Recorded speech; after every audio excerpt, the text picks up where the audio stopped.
Welcome, birders. This is Ed Pullen, your host on the Bird Banter podcast, where birders talk birding. Well, another week has gone by in this coronavirus pandemic time frame, and I have to say, I have been looking for ways to have fun thinking about and learning about birds without going anywhere. I am probably not as good as some birders are about not going out. I still am getting out to more remote areas in the community, driving a little ways to go birding, but certainly not racing all over the place like I normally would, and really trying to stay away from places where I would have trouble staying socially distant from others. But I have to say I've been spending more time at home than usual, without a doubt. And for any of you who know me, that is not my norm. I am pretty much have ants in my pants when it gets to sitting in one place. I pretty much do best when I'm moving around and really busy. So I've been doing some things that I sometimes do, but maybe doing more now. I've been playing Larkwire more. Larkwire is an app or a website that you can pay a modest fee to get onto, and it has really good learning tools for bird songs. And here we are, spring migration, the new birds are showing up, they're singing, there's lots of bird song going on, so it's a great tool to play with, have fun, and learn about that. I spent a little time last night really anguishing over struggling to identify hermit warbler from Townsend's warbler from black-throated gray warbler. They are all very similar, and gosh, it's not easy. But anyway, I had fun with that, and I'm reviewing some of my other songs. So that's a fun tool to play with. I've also been working my way through the Cornell online bird biology course, and the textbook that they have is just terrific. It's a little pricey, but really a top resource. Been studying my eBird more and different things like that. So getting some vicarious birding in.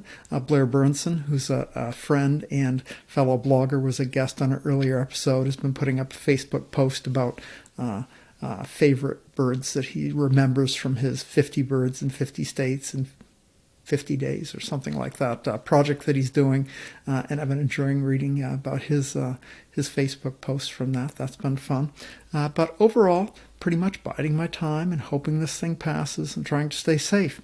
But today I sat down and had a guest for the Bird Banter podcast, so I'm excited. Dave Irons is my guest today. Dave is a top ABA birder. He's been a compiler for North American Birds. He's an eBird reviewer. He's just, everybody hears of or knows Dave knows he's just a super smart guy who's passionate about birds and really knowledgeable. He also wrote a recent book. Just wrote a book about the birds of Oregon, and I learned about that during the episode. Stay tuned, you can hear about that. It's a nice resource for, especially for beginning to intermediate birders. Maybe not a bird finding guide for those of us listers and chasers, but a great resource for people who are maybe new to birding in Oregon or that sort of thing. So I think that was fun to hear about. So check out that. I think you'll enjoy it. But Dave agreed to be my guest today and came on, and we had a great episode. So I hope you enjoy the Bird Banter podcast, episode number 58 with Dave Irons. Dave, welcome to the Bird Banter podcast. Thanks for being on with me today. Well, thanks for the invitation. I look forward to a nice discussion. Yeah, it should be fun. Dave, I met you at the WASP meeting last year, and you were obviously married to Shawneen, who I had met on a pelagic trip. I took that Searcher 5-day pelagic out of San Diego, and Shawneen was one of the experts on the trip, of the leaders, and I just was so impressed that she's such a nice person and so doggone good in terms of birding, that I had her on for a guest on episode number 17 a long time ago, and I said, "Ooh, this Dave, he sounds pretty sharp too. I should get him on sometime." So thanks for being on with me. That's really nice. I could tell you that I learned everything I know from her, but actually, I started birding long before she did, as a young kid. Yeah, one of the impressive things about Shawneen was that she didn't have that started as a 7-year-old thing that a lot of top birders, I mean, if you talk to a lot of the really top birders, a lot of them started in childhood or at least in the early teen years. And that's a learning time that is hard to replace. And yet Shawneen didn't start till she was a young adult, and just, whoo, is she good. Wow. Birding is like learning a language, and the sooner you get started at it, obviously there's huge advantages there.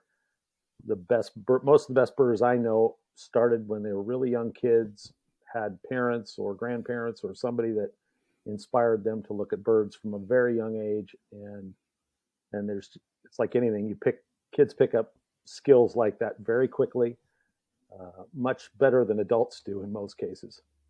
I think you're right. It sounds like you started at a really young age. Tell me your early birding story and sort of how your birding career progressed. Well, my start was very interesting. My parents um, joined the South Bend Audubon Society in Indiana when I was, I think, 5 years old. And that in itself was kind of an interesting start. My dad was a fanatic golfer, um, and decided to go with some friends up to southern Michigan somewhere to play golf one day. And they were going to play 18 holes. And they decided after the first 18 that they would go another 18 holes. And he didn't bother to call my mother and let her know that that was happening. So she expected him to be back at about 1 o'clock in the afternoon. And he didn't roll in until about 5 or 6, I guess it was. And she had been badgering him to join the local Audubon Society. And he was not really keen on that idea. So, as her revenge, she basically called up the local membership chairman to the Audubon Society, joined, asked if there was anything she could volunteer to do. They said they were looking for a newsletter editor, and she had some background in doing that sort of thing. And so she volunteered to do that. And they had a weekend potluck. It was either Saturday or Sunday afternoons at the local sanctuary where they just set up charcoal grills and you cooked out meat, and people brought a side dish, and that was just kind of their weekly thing. And so my Mm-hmm. dad rolled in at whatever time he got home, and she told him he needed to take a shower and get cleaned up, and that they were going out to this Audubon Society potluck, and that was the start of it. That'll teach you to play an extra 18. Yes, it will. So your parents get into birding when you were just a little kid, and how did you take to that? Well, from a young age, actually, once they got into it, both of them became, very proficient and skilled birders in their own right. Um, we did a lot of Christmas counts when I was a little kid, and I always thought that was cool because there was kind of this competitive aspect and, Mm-hmm. trying to get the biggest number sorts of things. And then as I got a little older, we took family vacations to various places, and those were invariably involved camping and birding. Um, Probably the most significant of those was the summer I was 8 years old. We were still living in Indiana, and we took a family vacation for, I believe it's 3 weeks, uh, driving vacation. Went through the southern tier states across New Mexico, and ended up spending time at Madeira Canyon and Cave Creek Canyon, a bunch of places in Arizona, and then drove up the West Coast through Oregon, where my mom fell in love with the state, and then back across northern tier states home. And Wow. I think we stayed in motels or some sort of lodging about 2 or 3 nights that entire trip. The rest of it was camping and cooking stuff over a Coleman stove and looking at lots of birds. Very nice. That's good. So you got some wonderful travel experience as a kid. Were you a lister from the get-go? Because you had a pretty good list at the end of that trip, I Um, bet. I had one of those life list books, and I don't know who used to publish it. It was kind of a green spiral bound thing. It had listed all I still have it Mm-hmm. one somewhere that, of course, the taxonomy is completely outdated now, but that I kept track of things on. And so I kept track of those sorts of things, but um, didn't really get too fanatical about it until I was about a senior in high school. And at that Mm-hmm. point, I met other birders who were my same age, and that was kind of the impetus for me to get a lot more serious than I had been. Obviously, doing things like that with people your own age is a lot more fun than going on field trips with a bunch of people who are your parents' age on an Audubon Society field trip. Yeah, and meeting people who with like interests was not as simple in those days. It wasn't like you join the Washington Young Birders group or whatever on No, Facebook. Yeah, a little different in those days. So did you go on to higher education? I ended up going to went to all three major universities in Oregon at some point in my life. I started out at Portland State. I played a lot of golf growing up, and Mm-hmm. was actually pretty good at it. And so I was invited to play on the golf team at Portland State University.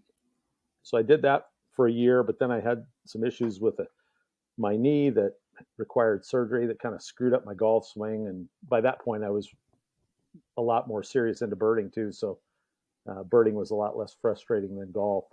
So I kind of put that on the shelf. Then I transferred down to Oregon State, went to school there for about 2.5 years with not a whole lot of focus and any idea what I wanted to do, and didn't complete a degree, but I did go back as adult in my early 40s when I was living down in Eugene to the University of Oregon and completed a degree there. Cool.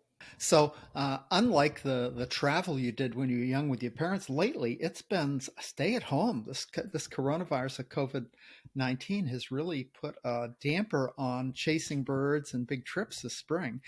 I know you and Shanine do a lot of festivals. Did you have to miss any festivals related to that you'd planned to At do? this, the typical events we do, we try to go to the Western Field Ornithologist meeting every year, and that was scheduled for August this year in Reno, Nevada. In Hmm.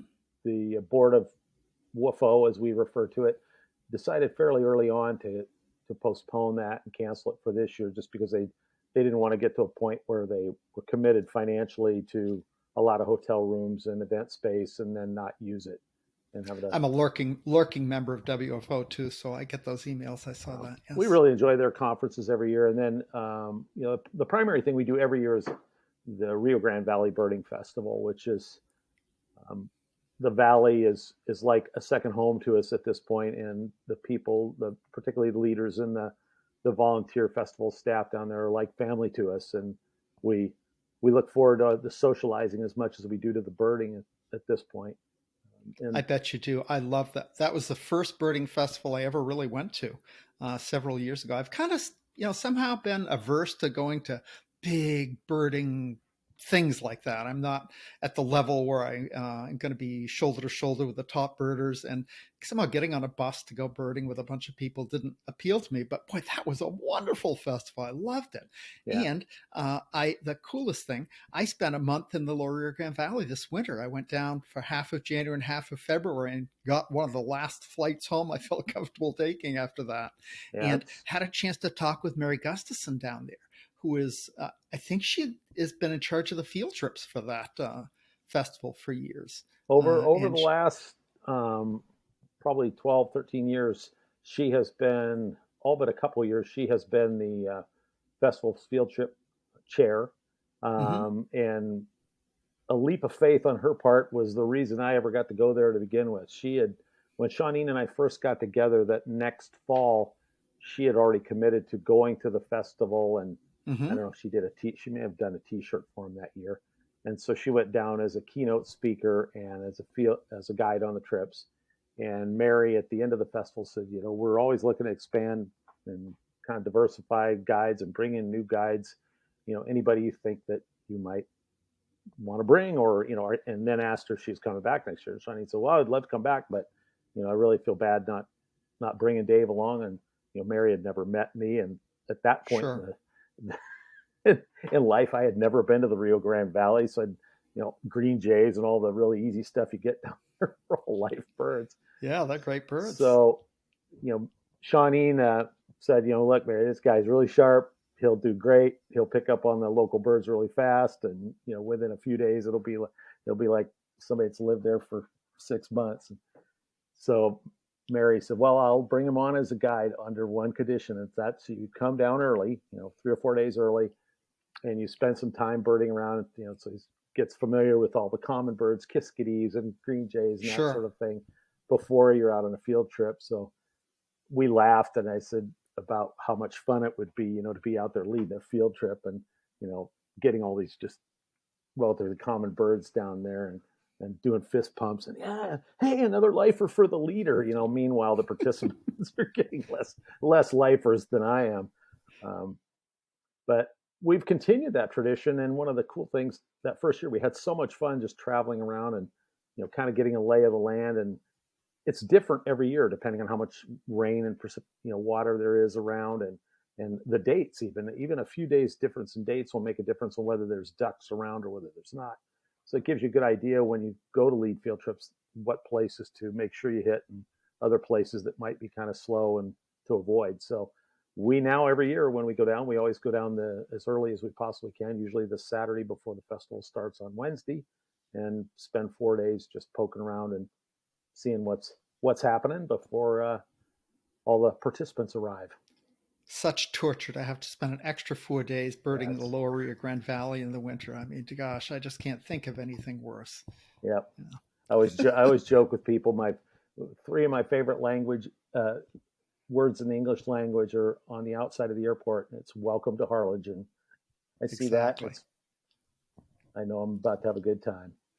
Yes, for sure. I stayed in McAllen, but both great towns. Yes, Dave, you had mentioned that you've been really trying to hunker down during this COVID-19 time. On an email you sent to me, you said you had you wanted to talk a little bit about backyard birding and that sort of thing. Give us some advice of how to stay sane during this time. Well, I think it's like anything. You just have to kind of, it is what you make of it. My job, I work selling frozen food directly to people's homes. So I'm considered essential service. So I get out 5 days a week work wise and I'm out running around. And I kind of feel an obligation in that sense to keep myself well and when I'm not working, really do the social distancing thing, stay at home, and as much as I'd like to even go out and poke around some of the local places, we really haven't left the house much at all. And so we focused.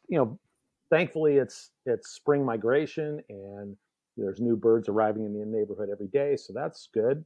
And just being, if you pick almost any place on the map and just sit there long enough, interesting birds will pass through. And a couple examples of that, we were sitting here, I think it was the first or second weekend that we were sheltering in place, and just looking out the back window out into our yard to a water feature that Shawnee built earlier this winter. And she goes, "Oh, there's a sapsucker." And then about 2 seconds later, she says, "It's a red-naped," which is obviously a really rare bird west of the Cascades, and Sure, not a bird same we in ever Washington. expected to see in our backyard. So we got some photos of that. When it was either the next day or the day after that, um, we were again sitting out in the yard. We've had days where we've sat out there with our binoculars for 6, 7, 8 hours at a time, or keep a running eBird list as we're maybe doing projects in the yard, but Hmm. always with one eye looking up in the sky for flyover raptors, things like that. But 2 days later, Shawneen went inside to make us some breakfast, and I'm sitting in the chair in the backyard, and I see this bird come flying at an angle across the neighborhood, and it was an acorn woodpecker. Wow. And that's a bird that we've only seen once within 5 miles of our house. Is a population of them out in the western end of our county, but there's none locally. And unfortunately, Shawneen had her hands in the middle of some chicken or something. She was putting in eggs and didn't get out the door quite soon enough to see it. So So you've got one on the yard list on her. That's I, ha- good. You have to I have have what we something to hold over her. I have what we call a blocker, but she has a couple of those on me. Because she's here all the time. Yeah, She's I had bet she white does. pelican, which I expect Oh, I'll get again someday. We get flocks of those pass over yeah. in They the can you local. can see those a long ways off up in the air. Right. But she had a pileated woodpecker, and there's no suitable habitat really locally in our neighborhood for those. So I don't know what it was doing in the neighborhood. About as likely as the acorn woodpecker, I would say. So we We each have need a to li- woodpecker that the other one probably will never get, but you never know. need to live 50 more years till one of the trees gets really big and maybe Yeah. have a chance. So but it's really, I think the thing that's been most fun about it is you really come to know the birds in your local yard, and local neighborhood, as individuals. And there's funny, some have unique little vocalizations. We have one lesser goldfinch that has snippets of white-breasted nuthatch, which is hard from our yard, and it also throws in downy woodpecker regularly. And the one that's most fun is it does a little padick call of a western tanager. And so you hear, Western tanager call it in February. It's like, that's a little out of season. And then we have Has a little northern mockingbird blood in it somewhere. yeah. Oh, the lesser goldfinches are unbelievable mimics, and they do all their kind of scratchy little, you know, garbled calls. But in the midst of that, there's little snippets of other songs and call notes of other birds. I mean, it does flicker and I mean, you have to sit there and listen to them. It's about 6 species that you can identify pretty easily. And then we have a junco. A junco we were jokingly refer to as the farting junco because it does this little kind of a raspberry sound at the end of its song that I've never heard a junco do anything like quite like it. And it's only the one individual bird that, so you know it's in the yard when you hear that. Probably got a nickname for him or her. Yeah. Anyway, Dave, do you think that birds like lesser goldfinch that seem to make the sounds of do you think they're really mimics, or do you think they just happen to have some sounds that sound like another bird? I'm not I sure think they about that. definitely, well, songbirds learn all of their songs, so it's not the most of the songbirds like warblers, sparrows, things like that. They learn their songs. They're not instinctive like a flycatcher.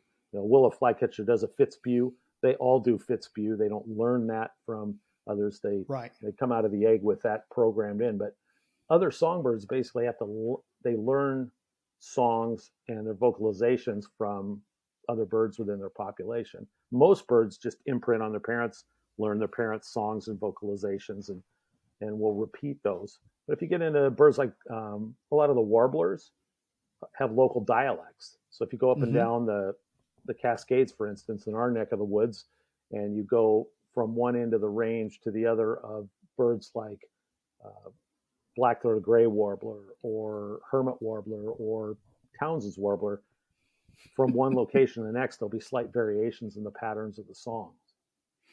I spent some time last night, interestingly, on Lockwire with those three birds up, trying to think. And I'm like, oh my goodness. The one Townsend's can sound just like one Hermit, can sound almost like, I mean, they can really a lot of overlap in the patterns and quality. Right. It's not easy to tell those guys apart.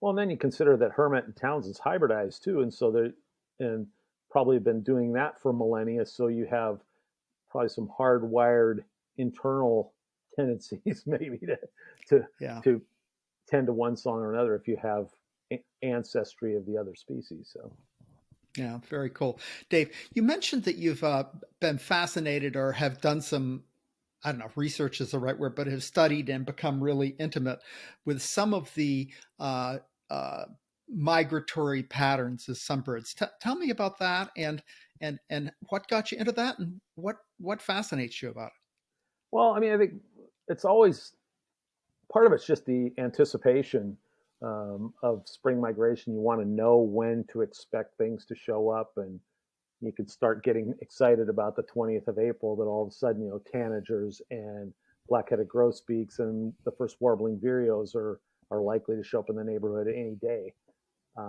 When I was still, let's see, my early 20s, I guess I moved from Portland down to Eugene, and at the time I lived in an apartment at the base of Skinner Butte, which is probably the best local spring migrant trap in Eugene. It's a little small old volcanic butte right in the middle of downtown Eugene, and it was just probably a quarter-mile walk up the hill from our front door.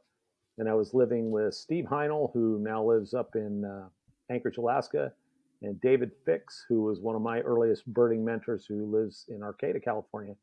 And we would each year sit down and predict what day we would find species X, okay, and we'd make a kind of a chart, and each of us would put in our predictions. And I think we even created some sort of point system to keep track of whose it? Of was most course. accurate. And as it went, as I recall, the further past your predicted date it got, I mean, it was punitive to predict things way too early and miss it by 4 or 5 days because you got a big deduction of points. So it became kind of a game, and then it also became a game to find things early. Sure. And we I remember one day I got up and one of the guys, I can't remember if it was Steve or David, already gotten up before I did and gone up the butte before I even got out of bed.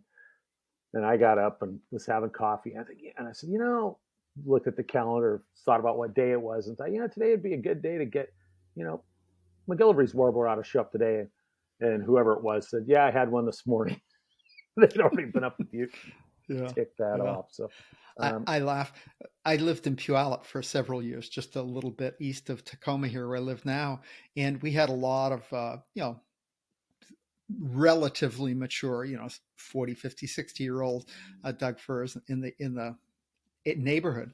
And so we had a lot of Western tanagers nested nearby. And every year on the 7th of May, they showed up. On a rare year, it would be the 6th, and on a rare year, it'd be the 8th, but they showed up the 7th. It was it didn't matter what the weather was like, just the 7th, just like that. It's just well, crazy. birds. I mean, they look at they are dependent to some degree on certain trees and plants flowering out, and enough leaves in the deciduous trees for insect hatches and grubs to occur. If they get there too early, um, they're likely to be really challenged to find food. So, and it's over time. It's interesting to look at things from as the climate changes, and one year to the next, weather pattern changes, and you have a particularly dry, warm year or a particularly wet, cool year. Watching how birds the patterns in which they show up, but then also watching to see what birds linger in the lowlands. When I lived in Eugene, we would get Nashville warblers in pretty good numbers in the spring, and they would show up typically between about the 15th and 20th of April, and very quickly start kind of dispersing out of the lowlands, and they're pretty common breeders up at mid slope at about 2,000 to 4,000 feet of elevation. But there were a couple of years where it was really cold, really wet, and snow, clear down to like 2,500 feet up in the mountains, and obviously it would have been a death sentence for them to go up there. And that particular year, the Nashville warblers really lingered in the valley a lot longer than they normally do. Nice observation. Great. I laugh. I'm going to tell a joke of myself. You sent an email to me that said you studied the phenology of migration, and I'm thinking phrenology. How do the bird skulls have to do with migrations? Uh, I, I got a good laugh when you replied to me and said, no, not phrenology, phenology. So, Yeah, can you describe phenology for me? Just define what does it's that just word even basically the mean? study of cyclical and uh, somewhat predictable events that occur on a temporal scale that repeats itself over time, and just Oh, looking okay. at capturing that data, and looking at mean arrival dates and departure dates, and what's the earliest record for this bird, or what's the latest seasonal arrival for that bird, and just paying attention to those such things. The probably the most interesting phenology that I know of is the work that Henry David Thoreau did at Walden Pond, and he kept track for the time that he lived there of the flowering dates of all these native local plants, and we Oh, can go back and compare his data to data now. And I read, I can't remember, it was Discover or Science Magazine. They did a big article several years ago talking about the fact that on average, these plants are flowering 11 days earlier than they did in Thoreau's time. So oh my goodness. we can definitely see where, and that the timing of those things obviously is very important to birds. I mean, you Sure. look at rufous hummingbirds here; they are really, they seem to always show up about the time that the red flowering currant flowers. So if you Hmm. start seeing a disconnect between when those those blossoms are available for the hummingbird to nectar on, if that happened before the birds even get here, and all the flowers fell off before they arrived, that would be Yeah. detrimental, obviously, to rufous Yes. hummingbirds. I had read about whether how is the climate, can birds evolve to change the timing of their migration as fast as the climate can change? And I think the consensus was no way, no how. But Yeah, I think from one season to on small scale, from seasonal weather impacts. I mean, I think there's a response to some of that, but you look at probably the um, scariest example of phenologies not matching up is the egg laying of horseshoe crabs in Delaware Bay, and the mm, arrival of the Atlantic population of red knots. That sure. uh, the red knots have not really changed their migratory schedule, but the the eggs, that they lay less eggs or don't lay them at the right time, these birds, which have essentially lost half their body weight flying from down in Argentina up to the mid-Atlantic coast, there's nothing for them to feed on, and they will never make it to the Arctic and not have the strength to reproduce. So breed successfully. Yeah, red knots are amazing both because of that incredible migration they take and also because of how, I mean, they are, maybe the best studied migratory shorebird. There may be something that's been studied as much, but they certainly have been, the East Coast population been studied very, yeah. very extensively. So Dave, you also mentioned you're very interested in molt. Molt is a dear topic to me, primarily because my really good birding friend Ken Brown, who he was my first guest on the Bird Banter podcast, episode 2. Ken taught the advanced birding class in for Tom Audubon for many years. And he always tried to, especially the last few years he taught the class, have 2 or 3 classes on molt and bring up the modified Humphrey Park's system and all these different things. And you'd see about half of the class, the eyes would glaze over and their heads would nod and they'd just go, ugh. And about half the class, oh, this is really cool. Wow. Yeah. So molt is one of those topics that birders either love or don't love. Tell me how you got to be really interested in molt and maybe some of the things you've learned that have helped you as a birder and just fascinated you. Well, I mean, the thing I always find most interesting about mold is that it's physiologically, other than reproduction, is the most strenuous thing that birds do, and that they, each year during a period of time will replace essentially all of their feathers all at once in what's called a pre-basic molt that occurs in the fall, either on the breeding grounds or once they reach their wintering grounds after migrating. And so but the average birder doesn't really, I think a lot of birders don't even understand that happens on that level. They just kind of take it for granted. These birds grow their feathers and then we always see them. They always have feathers. You might go to the local duck pond and notice that all the mallards don't have wings in the middle of July and August because they're replacing all their flight feathers all at once. And those are big, heavy, durable feathers that take a lot more to reproduce. But the rest, the head is always feathered and the body's always feathered. And it's not like one of those Daffy Duck when he gets all of his feathers blown off in the cartoons. So that in and of itself is fascinating. Just the amount of energy it must take to do that, and how important a food supply is, and to that process. And obviously, stable food supply has caused some birds to evolve really interesting molt strategies. A lot of Western birds, songbirds, actually are what's called molt migrants, where they leave their summering grounds and migrate down to the desert Southwest in July and August. And then they stop there for the monsoon season, where there's this big influx of precipitation. And it's like a second spring in terms of insect patches and flowers blooming and things like that. And they go down there to molt before continuing on to wherever their wintering grounds are much further south. There's also aspects of identification where molt is really critical. Probably foremost is shorebirds. I always tell people before you identify a shorebird, and gulls for that matter, the first thing you have to do is determine what age they are. And the only way you could do that is looking for clues in the coloration of their feathers, the condition of and pattern of their flight feathers, which are the easiest feathers to see because they're big. So you can identify an age, and then you can properly identify the bird. If you're just trying to identify a shorebird and you don't know what age it is, you're likely to be on a little bit of a fool's errand and make some real mistakes that are pretty obvious to somebody that looks at the bird and goes, "Oh, that's a juvenile. It's not an adult." A lot of people assume that juvenile plumages in shorebirds, which are pretty bright, are adult plumages. But here on the West Coast, once you get past about the end of July, essentially every shorebird migrant sandpiper you see is a juvenile.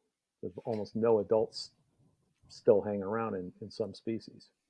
So that is that's an important. amazing thing about the migration of shorebirds, that somehow it's so innate that the parents lay the eggs, hatch the young, and these birds are born with feathers and walking around. And shortly after they're born, the adults take off, and somehow the young know how to get south. It's just amazing that we'll see all Western sandpipers, all Western, all adults, all adults, all adults, and then they dwindle off, and there's only a little bit of a crossover in migration between when it's all adults and when it's all juveniles. Yeah, adult. It's definitely child abandonment with shorebirds. Once you understand that and realize, you think about all these birds that are literally weeks old that now are expected. Western sandpipers migrate from the Copper River Delta in Alaska all the way down to Tierra del Fuego in some cases. And it's like these birds, Yeah. they have to they're finding their way on their own. So there's definitely a lot of hardwiring there. Another interesting story about molt that I think we talked a little bit about before we got started was, I'm an eBird, a local eBird reviewer, and recently one of our local users submitted a report of a red nape / yellow-bellied sapsucker here in our home county just outside of Portland. Either one of those species would be unusual for the area. And I started looking at the photo, and the bird had a big red patch on its nape, which would make you think, oh, it's a red nape sapsucker. But then as I looked at it closer, it's like, this bird just doesn't look quite right. It kind of seems brown and kind of dingy. And I started looking at the bird more closely and realized that it had a lot of retained juvenile brownish, golden brownish feathering. And there's different molt strategies with yellow-bellied and red nape sapsuckers. Red nape sapsuckers molt before they migrate and typically are in adult-like plumages by the middle of October. And it would be highly unusual to ever see one with anything resembling a juvenile plumage in this time of year, or even in the middle of the winter. But yellow-bellied sapsuckers do sometimes a partial molt, sometimes virtually no molt at all before their first spring. And so they retain juvenile feathers and a lot of their juvenile appearance throughout their first winter. So the fact this bird had a red nape, like a red nape sapsucker, and still had juvenile plumages indicating that it had some yellow-bellied parentage, I presumed that it was likely a yellow-bellied red-naped hybrid. So I sent the photos off to Steve Shunk, who authored the Peterson Reference Guide to Woodpeckers. He looked at the photos and sent me a nice note back saying, I think you're right. It's the only explanation I can come up with for the appearance of this bird. So in that case, molt is really interesting. Yes, I always get this mixed up, but there's an issue with our golden plovers and molt too. What do you remember the story? Something about the Americans molt early. I forget. I think it's Americans molt early, and then and Pacifics retain their juvenile plumage longer. Yeah, I think that might be it. So I think if you see a juvenile in the fall, you can that's one of the ways you can help differentiate them. Yeah. Okay, Dave, you wrote a book recently. You just published the ABA, what used to be called Lane Guides. I don't know if they're called that anymore. The ABA Guide to the Birds of Oregon, Bird Finding Guide to Oregon. I had an old green birding guide to Oregon, so this must have replaced that. Well, these are kind of it's a new series. It's not really designed as a bird finding guide per se. The Lane series was a series published by ABA, and the focal point was for people who were traveling specifically to new areas where they had target lists of species, people like maybe more like you and I as birders. And this series is actually more geared to people who maybe just getting started at birding, maybe visiting a place and want to look at birds more casually than, say, you or I or some of the people we run with would. Okay. And so they're photo guides. All the photography, or virtually all the photography, was done by Brian Small, who lives down in Los Angeles. His dad, Arnold Small, was one of the early movers and shakers in ABA, and really into photography. And Brian didn't fall far from the tree, and so it's a Scott Nix Publishing out of New York, contract with ABA to produce a series of books, and they want to do one for all 50 states and the more populated provinces in Canada. I don't know if any of the Canadian guides have been released yet. I know there's one for Ontario in the works, and somebody contacted me at one point looking for a potential author for a guide for the birds of British Columbia. And I think there's been 16, maybe 17 of the statewide guides done. They're limited in scope to about 300 of the most expected birds you might find in that state. Okay. Oregon has, at this point, about 540 to 550 species total have occurred in Oregon. And Mm-hmm. my book was limited to, I think it was 308 species we ended up with. So it's birds that somebody visiting the state or somebody who's a fairly casual birder can expect to see. Things like boreal owl, which you have to do a death march up into the mountains to find at a certain time of year, are not in the book. Pelagic birds that you have to go miles offshore in hopes to see, like a Murphy's petrel, are not in the book. Okay.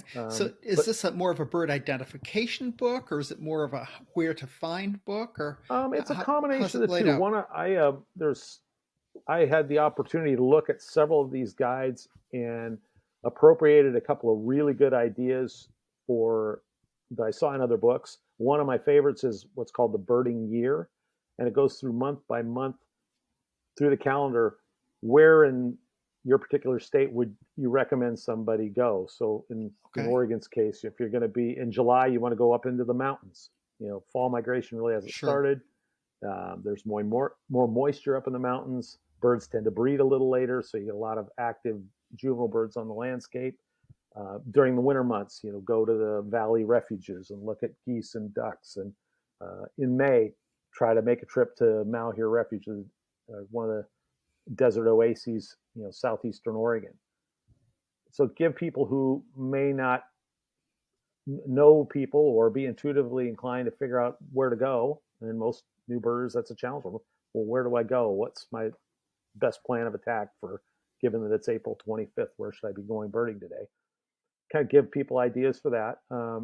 There's photos of every species, usually males and females or adult and immatures as appropriate. Um, and then a description of each bird, some basic ID points. I tried to interject a lot of habits and things that I notice about birds, how they fly, how they feed, little pointers that can help might people have light going, oh yeah, that's exactly what I saw. Describing, things like dowitchers feeding like sewing machines, or the Sure. fact that turkey vultures, when they're soaring, tend to rock and hold their wings at a slight dihedral, unlike most hawks and other soaring birds. Sounds like a terrific resource for uh, uh, all but the more advanced birders, and probably the more advanced birders would learn something too. So it sounds like a great resource. I'll make sure I put a link to in the podcast notes. Is the best place to buy that books like Buteo Books or? You can get it through Buteo Books. You can get them online. Obviously, uh, nonprofits like ABA at this point in the game need all the support we can get For sure. and give them. So um, that would be my first recommendation. If you can order it through Buteo Books, you may be able to find it little less, little cheaper online. But Jeff Bezos probably has plenty of money, so Yeah, we can help ABA I out a suspect little he's bit. doing okay. I think Yeah, he'll good. muddle through. Yes. So for listeners who don't know, Buteo Books is the bookstore affiliated with the American Birding Association. If you just Exactly. So Google ABA bookstore or Buteo Books, you'll find that. yeah. One of kind of a funny story when I first started out on this project. The first challenge I had was to kind of step out of my own skin and my own level of interest and think like somebody who was brand new to birding. What what do they need to know? What if I'm preaching to if I'm writing the book for myself as an audience, it would have been an utter failure. But and it took a little bit of work to get myself to the point where I could just kind of operate in that mental space of who's the audience here, and I was really pleased with the way it turned out. I've got some great feedback, both with online reviews and just people who bought the books for friends and family and relatives who they thought, or kids that they thought might be interested in it, that just think it's wonderful. So I'm really happy the way it turned out. Well, I bet you are. It sounds like a great resource. I will make sure I tell any of my birding friends. I bet it's a book that even if you're not from Oregon, if you're from Washington and Northern California, I bet a really lot of the principles hold up outside the borders of Oregon. Yeah, I mean a lot a lot of what's in there would certainly applies to Western Washington and Northwestern California because you're looking at for the most part the same suite of birds that occurs in all of Sure, those areas. sure. Very neat. Very neat. So, David, one of the other unique things about you is that you are a birding couple, or half of a birding couple. Shawneen is a top ABA birder, and you certainly have a reputation as a superb birder. What's it like to be a couple who both are super passionate and skilled birders? Well, the thing that's been great for us is uh, we have very similar levels of interest.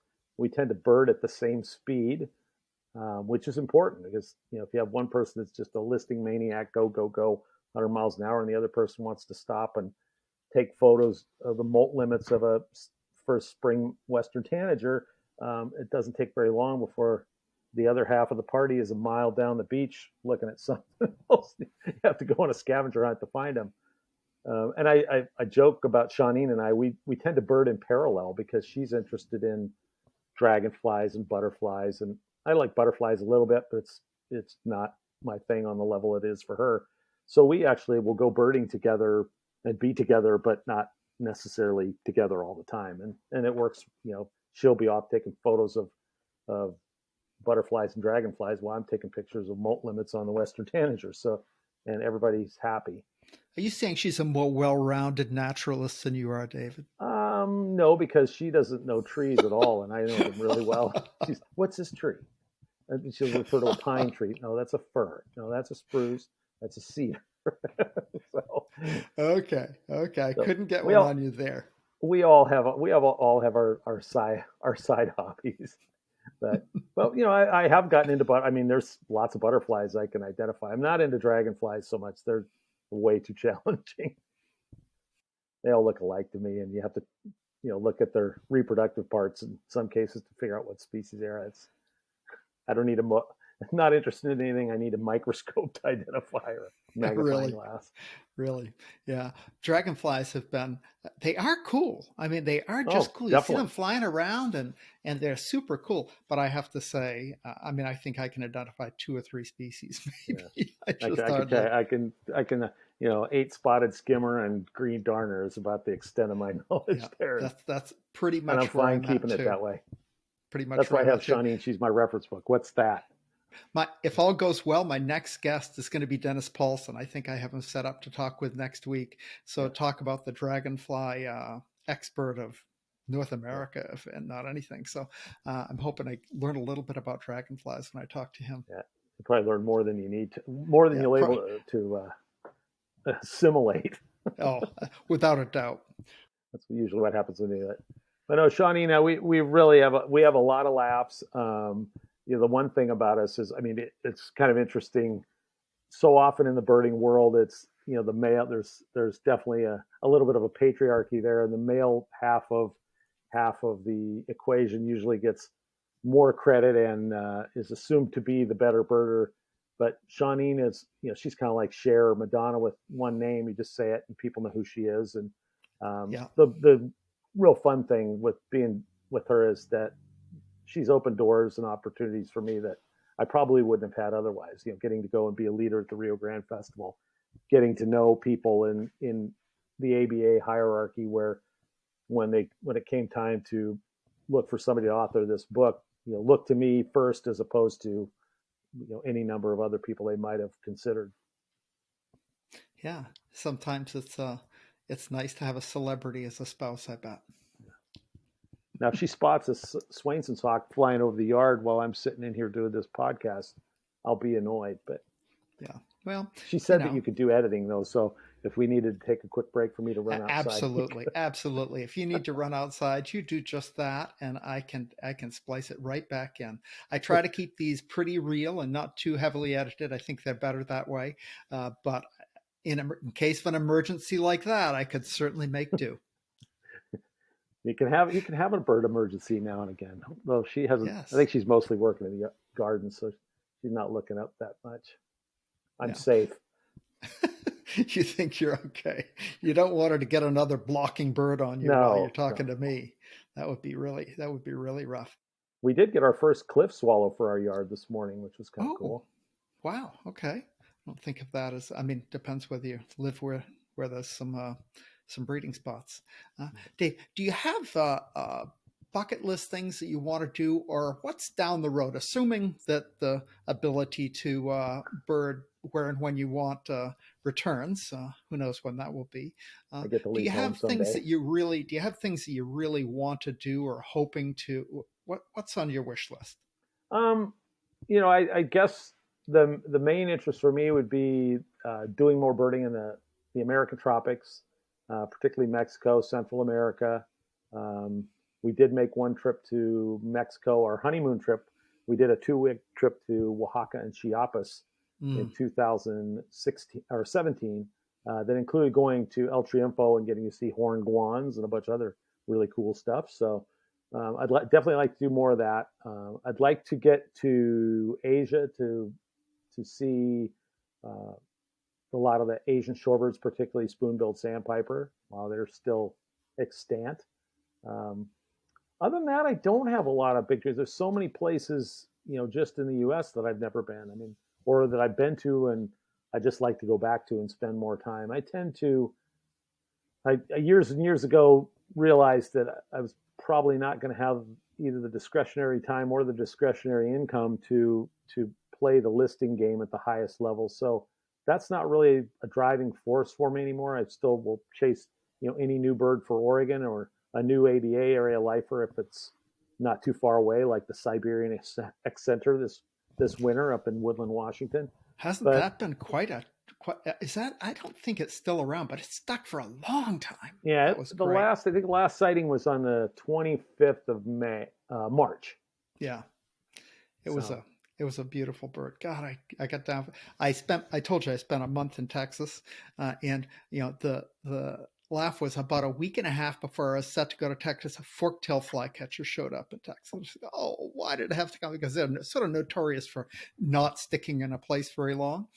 And so I waited and waited, waited, and it kept showing up day after day after day. And I got there, and so the next morning I go racing off to see this flycatcher, and I get there and I forgot my binos. They were back at the house. And so I go, it's 30 minutes. I racing back to the house. I look around my scope, can't see it. Racing back, I get back. I've got my binos. I kind of and waited 3.5 hours later. The bird showed up. I got it. Was super happy. Two friends, Bruce LeBar and Ken Brown, came down a couple days later to spend a week birding with me, and we get out then. And so we get it. And then stuck around and stuck around and stuck around. And I led a group of 10 local birders came down for the last week in Texas. And the last day the bird was seen was the day before the group got there. And then the Accenter showed up like a week before I was coming home. And I said, oh gosh, a bummer. It'll never stick around. But it did. And I got down and got that too. yeah, So I've been lucky with birds hanging for me this winter. yeah, that can be really stressful. I mean, the funniest thing that ever happened to me like that uh, was, well, two things. The first was we were on a cruise ship doing a reposition cruise off of Oregon back in I think it was 2005 or 2006 in the fall, and one of the guys, I mean, the internet, I think to get on the internet there was like 75 cents a minute or something on the cruise ship. So none of us were checking our email or any of that. But one of the guys had gone to see what had been seen in Oregon while we were offshore because it was prime of fall shorebird Sure. migration. And he came back to the group at dinner. He says, "Well, there's a bird in Oregon right now that all of us need for our state list." And this group included Owen Schmidt and Jeff Gilligan and all the top listers Big from lister, Oregon, sure. basically. So and we're all like, and I think one of us guessed right away wood sandpiper, which is what it was. It was a wood sandpiper. It was at Fern Ridge Reservoir, and it ended up sticking around, and we got home in time to go see it. But and then a few years later, I was Steve Mlodinoff and I were birding over in Eastern Washington. Went over there for fall migration, and we just had a phenomenal trip, and we were just getting started. And the first morning we went to Washtuckon. I don't know if you've been over there to the little park. Many times, sure. And we walk into the park, and essentially the first bird we looked at was an American redstart. And then about 10 minutes later, I found what was at the time Washington's second record of Bell's Vireo, Ooh. which, phenomenal rarity. And, Steve and I were talking, like, that's going to be like, we were regional editors of North American Birds at the time. I said, that's going to be one of the top rare birds of if not the top rare bird of the fall. And turned out it wasn't even the best bird seen that day, because Mike Denny found the variegated flycatcher that was at Windust Park. Right. Day. Did you get that too? Well, Steve and I were staying in Othello. And so we got up the next morning and we got over there, and we were the first ones there, and ended up refining it fairly quickly. And nice. And so we got to see that. But then it only stuck around that one more day, and then a bunch of people showed up the next day. And I remember I chased that too late. Yeah, there was a real swarm showed up the following day, and they all were disappointed. That Shawneen and I weren't together then. She was with her sister's family doing something at Black Butte, I think, and near Bend, and she caught a ride up with one of the Bend birders on that Monday, and didn't see it. And so I tease her about that one every once in a while. But she's seen, I don't know, she's over 800 for the ABA she's got a area. fabulous I'm about list. 650, so it's good to have one that I can gloat about. Yeah, it's good. Got to have something on your partner. Yeah, can't I think I have two birds that she hasn't seen in the ABA area, and that's Mexican violet ear and the flycatcher, variegated flycatcher, and that's it. They're good ones. Yeah, they're really good ones. So you mentioned your time as a reviewer, the compiler, or I'm not sure what you called it, for American Birding. What was that like? That seems like a tremendous job, a lot of work. It was during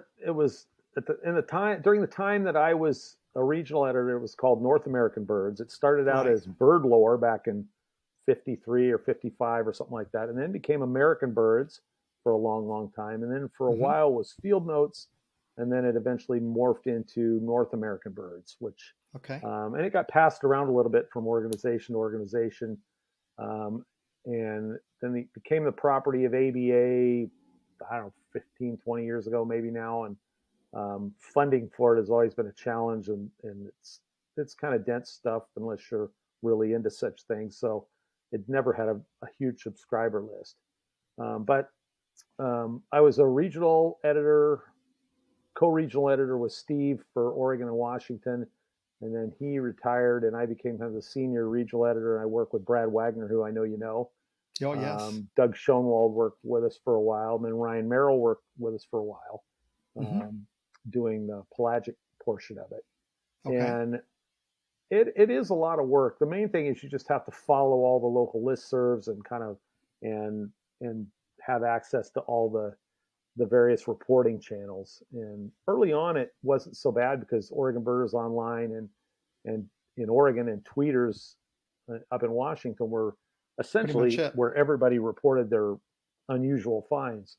Well, but then that started becoming a lot more colloquial, and these listservs for different subregions of each state started popping up. And then eBird really took off. And at the point that eBird started to take off, there were two problems. One, you had real-time reporting of all the rarities that was archived and easily searchable and accessible with photos and detailed descriptions of the bird. And those reports were vetted, whereas reports on the local listserv were not vetted in any way or reviewed by anyone. So, I could say, I had a crested cara fly over my house, and no photos, no description of it, and people could take that for what it's worth. But so at the point people started actively using eBird, a lot of them stopped reporting birds to their local listservs. And in fact, at this point, I don't even subscribe to OBAL anymore, just because I found myself getting into too many kind of inane arguments and discussions, and wasting too much time surfing through stuff that really wasn't in the end that interesting to me. And I was, at that point, was an eBird reviewer as well. So I was doing that. But during that time, I kept a lot of notes, and I kept kind of a running just file Word document that I would add in interesting sightings and dates and places and who saw it, and Mm-hmm. collect photos if there were good ones, and interact with the people reporting these birds to verify that that's exactly what they saw, or that they had some reasonable proof for that that's Oh, what they saw. reason you And then should believe them. Yes. at the end of the season, you craft a report, and that used to take, I would probably, each seasonal report, I would probably, just in writing time, would end up being probably 15 to 20 hours. I can believe that. I'd spend a weekend. It was not that hard in the winter months when the weather was lousy, but boy, I could really figure out lots of reasons to procrastinate during spring and fall migration, or the height of the summer when I wanted to be birding up in the mountains. Yeah, very good. And I'm not going to spend a lot of time talking about the eBird reviewer topic. I've talked to a number of eBird reviewers, but thank you so much for your work doing that. I have the utmost respect for eBird reviewers. All you do is get grief, and yet there's such a useful function.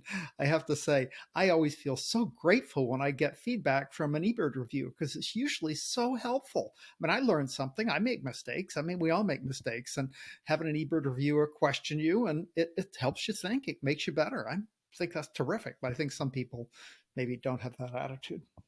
Well, I think for me, I went into it with the idea that I don't I want people to perceive me as a teacher and not as an expert. Um, Presumably, anybody who is an eBird reviewer is an expert. I shouldn't have to tell anybody, or make the effort to tell anybody, hey, I know more than you do.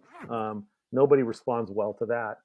So anytime I have a query for somebody, I try to uh, bracket that and introduce that with the common knowledge, kind of general consensus knowledge about that bird. Here's what we as a royal we know about this bird. It arrives at this date. It's typically whether maybe it's at fall. It's typically juveniles at this season, or some piece of information that doesn't line up with that person's sighting, but gives Right. them an idea. Like, they come away knowing, oh, here's what I should be looking for. These are the ID field, the critical field marks are this. They may have made mention of something that's not necessarily a reliable field mark, like the head sheen on a male, adult male, lesser or greater scaup. Mm-hmm. Iridescent colors typically aren't useful as field marks because they change Really depending on hard light to, angle, yeah, depends what whereas the other light's looking like. more rigid structural aspects of the bird are are that you can easily discern in the field are far more reliable. So I try to always make sure that whoever I'm interacting with is, hopefully, if they assimilate what I tell them, they're coming away with more knowledge than they had when we started. And I've over the years, I can be very opinionated and obnoxious, and have annoyed more than one person in the birding community over time. But I have to say that in all of my time reviewing for eBird, I have not had one what I would call negative interaction where somebody was really, really upset with me. And I That think it's sounds because I go out of my way to not always act on my usual instincts and just say, no, you're wrong. That's no, you're this. an idiot. But Yeah, I try not to do that too often. yeah. But no, I think if you give people information, um, everybody, the way I look at it, every user of eBird wants the information in the database to be as accurate as possible. None of us want to be chasing ghosts and misidentified birds. We want information that's reliable. From the lowest skilled person to the highest skilled reviewer, we all want that out of the database. So that's what I'm working to achieve. That, and helping the people who are using it to become better observers, to become better contributors, and to make less mistakes. And that'll make my job easier and go toward that end result, that end goal of having a more accurate database. And I think if you if you share that with people, sometimes I just say that, our goal is this, and this is all we're trying to do. You can count whatever you want on your list. That nothing's going to disappear from your checklist. Nothing's going to disappear from your life list because we don't put it in the public database. But I hope you understand that we want you, when you go out to go birding, if you're chasing down a report of species X, that species X is actually seen at that place, and it wasn't some common bird that somebody screwed up the ID on. So I think people they appreciate that, and if they come away with a little extra knowledge, it's kind of the price they pay of, or the benefit, the benefit they pay of, for participating. Yes. Yeah, that's the benefit they get in exchange for somebody saying, well, you might not have gotten that one right. Or the benefit they get for entering the data and being a citizen scientist. Yeah. So Yeah, it's really. and I always thank people. Hey, it's great, and I've had some great interactions with people, and I see them in. If you're reviewing at a county level, in most counties, particularly a place like where we live, our county's not that big. We all end up seeing each other at some point out in the field at the local hotspots. And when you run into those people, I would hope that they see me as, oh, hey, you're that guy that's the eBird reviewer. Hey, I really appreciate this nugget. That really helped me on identifying these birds and separating greater and lesser yellowlegs in the future. And yeah, that has it's value. almost uniformly helpful. So I really appreciate the work that you guys do. I wish I was good enough to participate, but I really appreciate the work that eBird no, reviewers you do. I appreciate. I wish I was Careful good enough. I didn't say I wish I was. I wish I was participating. I said I wish I was good enough to participate. Yeah. There's a difference there, There's a difference. Well, anyway. You'd be amazed. I don't think. I think it's people probably overestimate the amount of knowledge you have to be a quality eBird reviewer. A lot of the information you can just look up. You can look at photos and compare photos to stuff in guides, or you can pull up, do a date search and a species map for a month and see is this bird here? Look at the reports that are accepted. Does it show up at this time? And it's a great learning tool, and there's lots of information there that I'm not sure how much people go looking for it. But I mean, I have questions all the time that I go and I'll pull up an eBird map by month. Mm-hmm. And Shawneen does the same to get questions answered, that because it's not all information that's just magically stored in our head or that we always remember. Yeah, the bar charts are a wonderful tool on eBird. I just love those. You can do a bar chart for your yard now. Yeah, you can do a bar chart for any site. Function. Yeah, very cool. Very cool. Yeah, I live in a condo, so I was like, what is my yard? I can see a long ways from my condo Whatever windows, you can see from standing in your house or in your yard is fair game, huh? Fair play. Okay, I can see a long ways. I should have a good list if I start keeping it. Anyway, Dave, thank you so much for being on. I wanted to kind of wrap up by asking you if somebody wanted to get a hold of you, what's the best way to contact Dave Irons? My email address is probably the easiest way, and that is llsdirons@msn.com. Okay. I'm also very easy to find on Facebook if you're a birder. You just look Dave Irons, Beaverton, Oregon, and the guy with all the bird stuff. I'm members of multiple bird ID discussion groups on Facebook, and there's a song sparrow group, a fox sparrow group, a junco group. What's this bird group? North American warblers, North American sparrows. There's a whole bunch of them that I participate in, and it's fun. It's a great opportunity to share knowledge and pass forward what I've learned from somebody else. One of the things I laugh about when I meet people who know my name, or Shawneen, and they know our names, and we're like rock stars to them in the birding world. And it's just comical. Have you ever seen the movie Bull Durham with Kevin Costner and Tim Robbins? I always laugh at the scene when Tim Robbins' dad is coming to see him pitch, and he's all nervous about it. And Kevin Costner gives a speech. Well, he's as full of S as anybody. And I kind of say that to people. I'm just a regular guy. 99% of what I know about birds I learned from somebody else, not from. It's not original information that I happen to figure out all on my own. Yeah, I think all of us feel that way. One of the reasons I like doing this podcast is first, I get to talk to really interesting people about something I love, birding, but also because it gives it's a little bit of giving back. People learn something I like to hear. So, it's just we all have our little ways to contribute and lots of ways to drink from the fountain of kindness and information that's out there with other birders. So it's really nice. David, thank you for being on my podcast today. I appreciate it. You've been a really fascinating guest. And I encourage everyone to go out and get your new book. The title of the book again, Dave, is? It's 88 Guide to the Birds of Oregon. Very good. Buy a book of David. Support him. And thanks so much. I appreciate you being a guest today. Take care now. Thanks for the invitation. Bye-bye. Well, that wraps up the Bird Banter Podcast, episode number 58 with Dave Irons. Stay tuned for future episodes. As I said, I'm hoping Dennis Paulson will be my guest on the next podcast episode. He's going to be soon, if not the next one. It'll be coming up soon. I'm really looking forward to that. In the meantime, take Dave's advice. Get out. Work on your yard list. Learn some things by just careful observation of the easy things you can find close to home. Stay safe. And until next time, good birding, good day.